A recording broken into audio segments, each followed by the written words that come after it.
is up, my peoples? As promised, I am uploading on Thursday. Today is Thursday. I'm uploading today. On Thursday, I'm uploading like I promised I would. Yeah.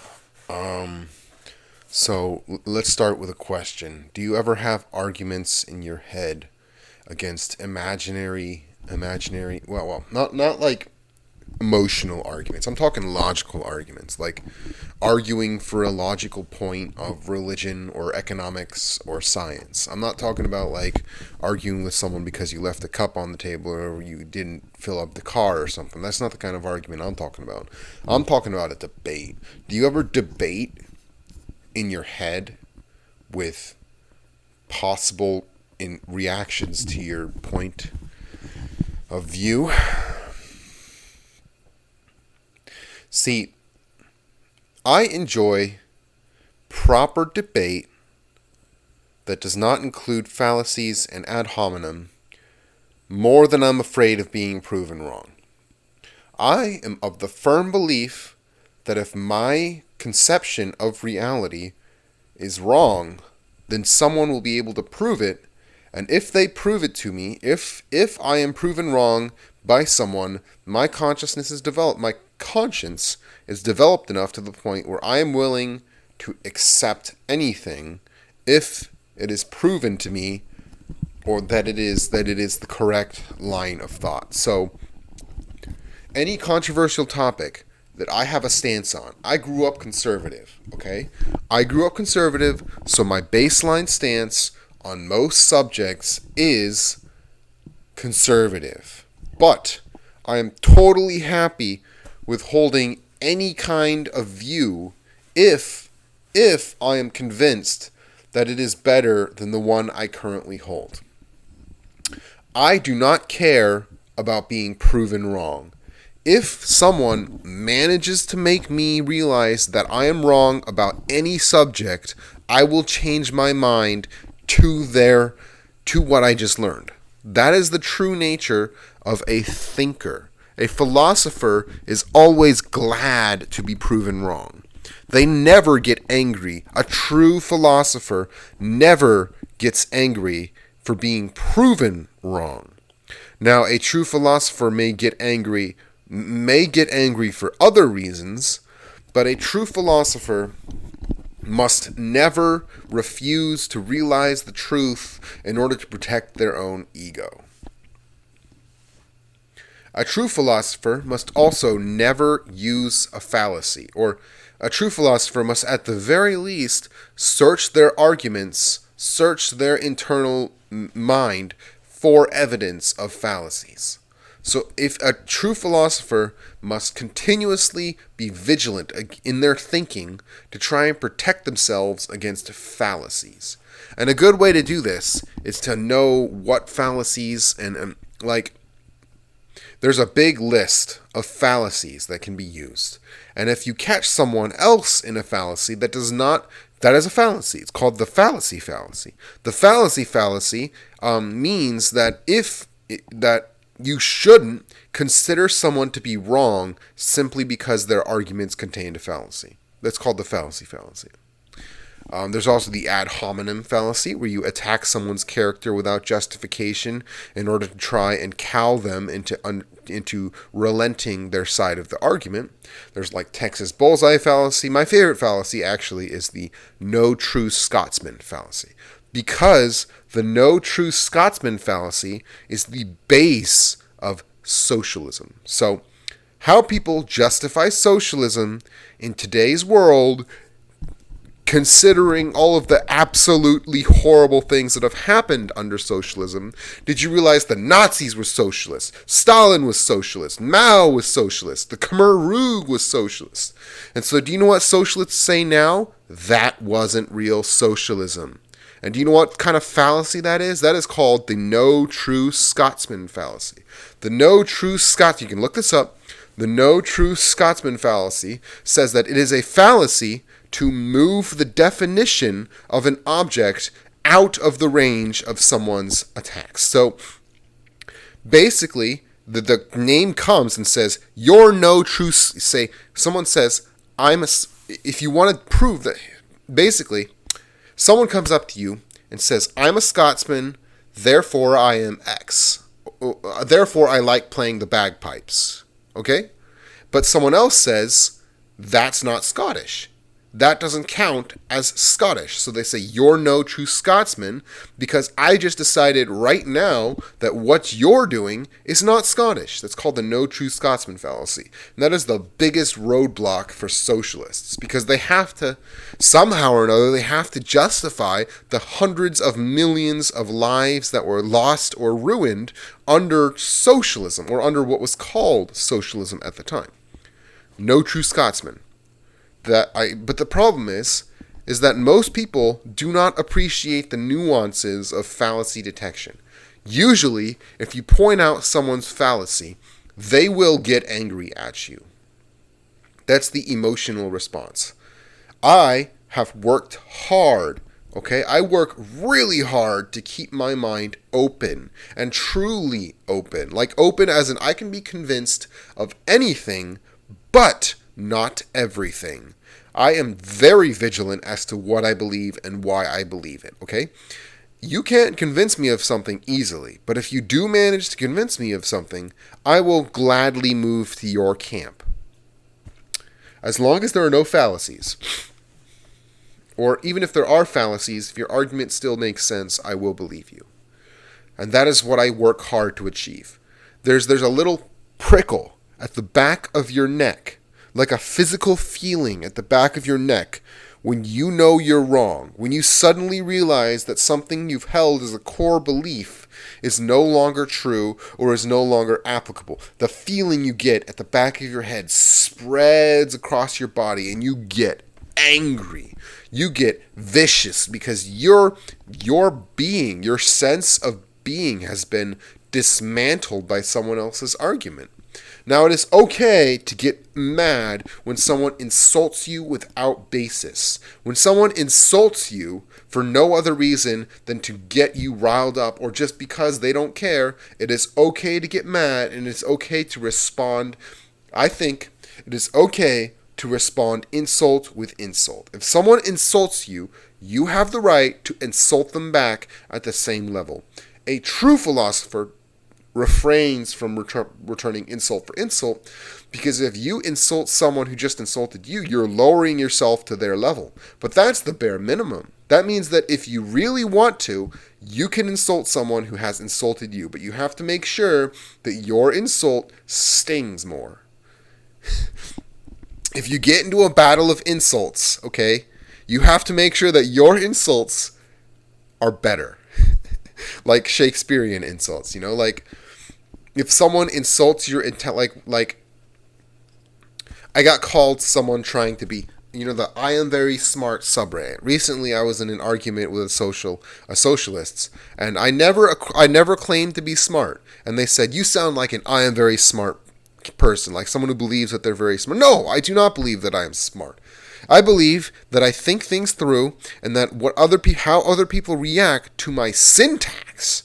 Like this guy said, he didn't phrase it like this, it was a little bit more base, but he said, the syntax of how you worded your answer makes you seem like an arrogant know-it-all. And I'm like, you can't claim someone to be an arrogant. I don't think it is correct to claim someone to be arrogant based on their syntax, based on how they word their sentences. Now, the content of those sentences could lead to arrogance, but I believe that without the actual tone of something, without the actual spoken tone, it is impossible to know whether or not someone is being arrogant. Well, it is very obvious when they are, but at the same time, you got to realize that you can't claim someone based on their syntax.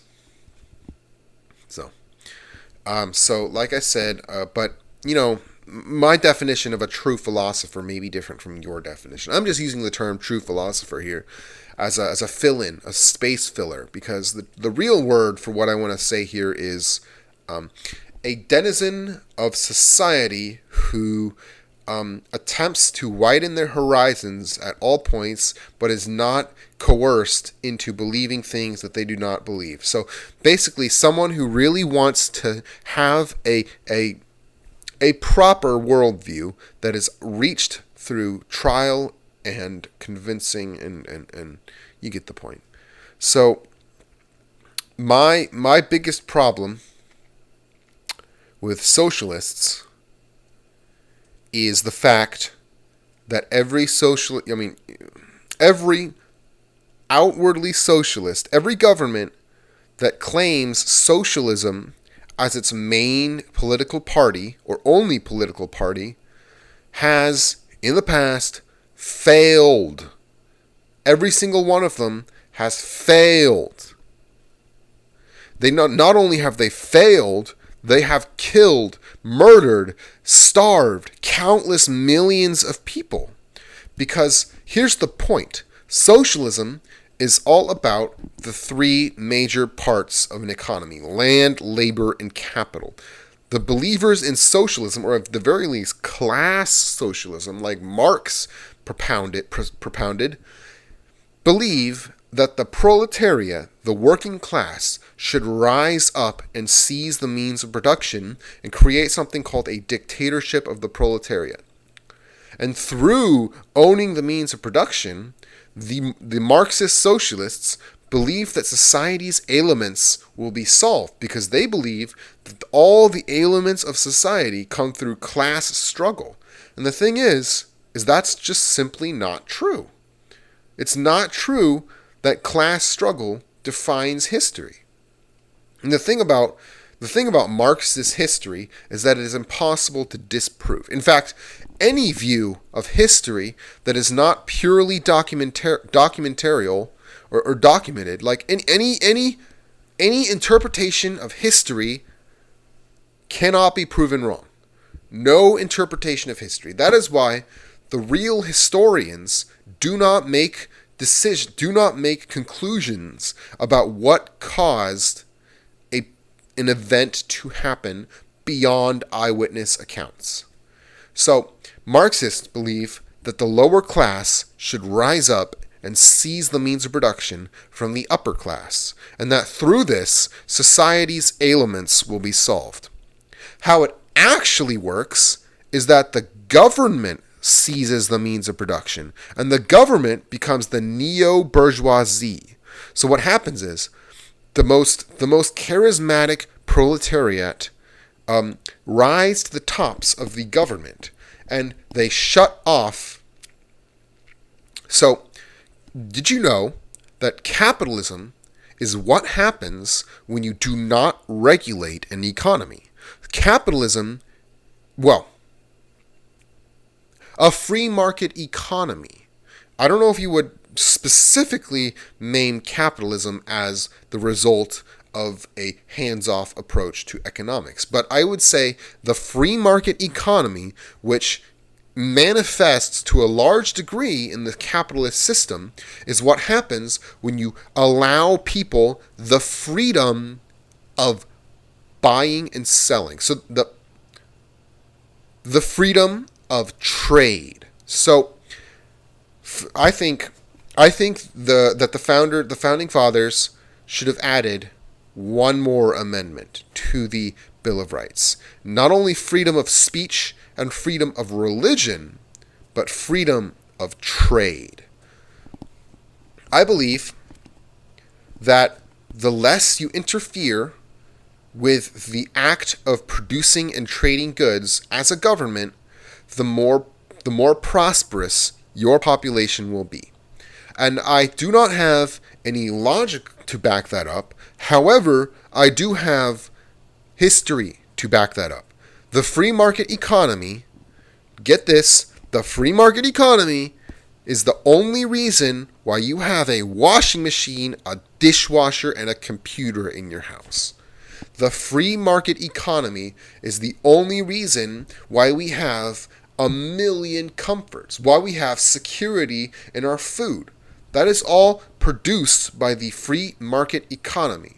And I just I just before stated that it's impossible to interpret history using broad strokes. And I'm doing that right now. So you can argue with me on that point. If you really want to debate whether or not the free market allowed for the production of necessities. So when Marx was asked, get this, when Marx was asked why milk and bread are so cheap if the bourgeoisie want to keep the proletariat under their heel, Marx said it is a conspiracy to keep the proletariat from revolting. That low prices of essential goods is a conspiracy. Imagine being so unhappy with your own experience that you say, oh, the only reason why milk is so cheap is because the bourgeoisie don't want us to revolt. Like, you gotta be kidding me. You gotta be kidding me. So Marx. I've never read the Communist Manifesto. I do intend to read it at some point because I can't keep hammering on these people if I don't read their literature. I need to read the Communist Manifesto, and at some point I will.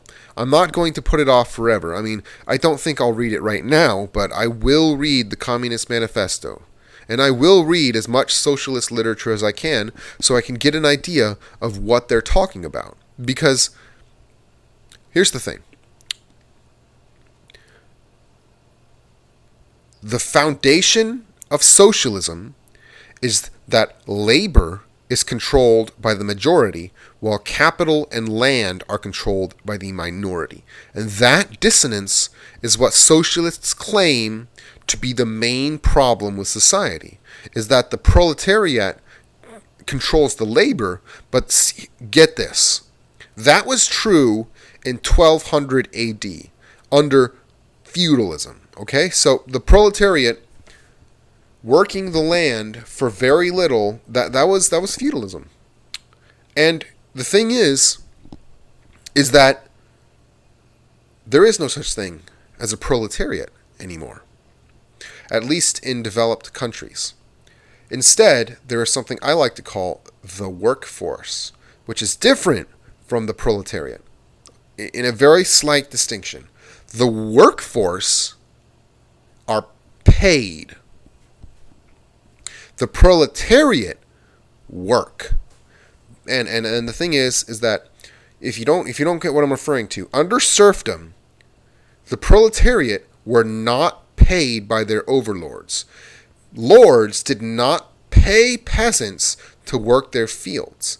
What happened was the proletariat worked the fields, and they get to keep a portion of the farm stuff. So what happened is, not only did the peasants work for the lords, they had to pay the lords to stay on their land. It's reversed under the workforce ideal. So here's what happens. You are paid to do a job. You are paid minimum wage. Let's say you're paid $7.25 an hour to bolt nuts. You're bolting nuts to a car or something. Do you own a portion of that car after you've bolted the nut? Or were you compensated for each nut bolt? So let's say you bolt 100 nuts in an hour, and you are paid $7.50 an hour. Basically, you're paid 7 cents a nut bolt. And that's it. That's how much value you added to the car. You added 7 cents of value to the car, and you were paid 7 cents for that work. Therefore, you have been fairly compensated. And here's the thing, in a capitalist society, you can quit your job at any moment. And here's the thing. Well, what do I do if I quit my job? I can't eat. And like people imagine that the only way to get out of capitalism is to go farm somewhere on a homestead in the wilderness. And the thing is, do you realize how hard it is and how unpredictable and unreliable and insecure farming is without modern technology? Like, it's difficult. It is no replacement for would you rather work 10 hours tilling a field with a hoe or maybe an ox for a probable harvest that may get destroyed? Or would you just work in a factory and bolt nuts for 8 hours a day? Like, that's your choice. And you know why that's your choice? Because the world, I'm not talking about society, I'm talking about the biosphere. The biosphere is a harsh place. And capitalism does its best to soften over that harshness. Because here's the thing, under socialism, the government doesn't have to pretend to care about your rights. They don't. But under capitalism, your employers have to pretend to care about your rights. Because under true socialism, it is not the people who own the corporations or who own the means of production. It is the government who owns the means of production. And most socialist nations turn into dictatorships. So the people don't own anything. They are owned by the government. Because they are also... And here's the thing. I'll leave you with this. If you really want to own a piece of the production for yourself, if you really want to own the means of production, go buy stock. Pay $100 for a Apple stock, one Apple stock. Boom! You are now in ownership of an actual piece of the means of production. And with that, I leave you be. Thank you for watching. Thank you for sticking with me, and I really hope you understand what I'm talking about. And if you have any questions, put them down below. I'm always happy to debate with people. I'm always happy to talk with people. And if I'm proven wrong on any of these points, I will happily admit it, and I will change my mindset. Thank you guys for watching. I'll talk to you later.